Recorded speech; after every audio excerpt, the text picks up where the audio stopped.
तो हमारे देश का नाम क्या है? इंडिया या भारत? आर्टिकल 1 कहता है India that is Bharat shall be union of states. पर लोग आज भी कंफ्यूज होते हैं, क्या इंडिया ब्रिटिशर्स का दिया हुआ नाम है? क्या सिर्फ भारत होना चाहिए? चलिए इसकी सच्चाई क्या है उसे देखते हैं। देखिए यहां से निकलती है इंडस, यहां है Jhelum, then Chenab, then Ravi, then Beas, then Sutlej, और यहां आती है सरस्वती रिवर। इन नदियों के रीजन को सप्त सिंधु कहा जाता था। इसी रीजन में एक पावरफुल ट्राइब रहा करती थी जिसका नाम था भारता। इन्होंने छोटी छोटी जनजातियों को हराकर एक राष्ट्र बनाया, यहीं से भारत नाम आता है।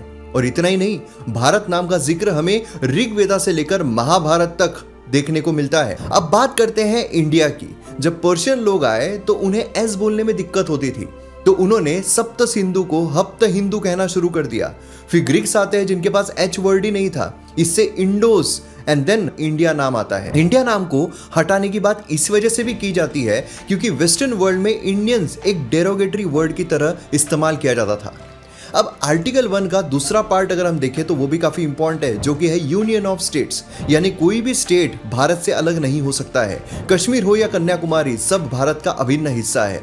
पर ये स्टेट्स मेंशन कहाँ किए गए हैं, इसके लिए हमें आर्टिकल 1 सब क्लॉज 2 में जाना होगा, जहां पर कहा गया है कि भाई इन सभी स्टेट्स का जिक्र, इन सभी टेरिटरीज का जिक्र शेड्यूल 1 में किया गया हमारे संविधान के।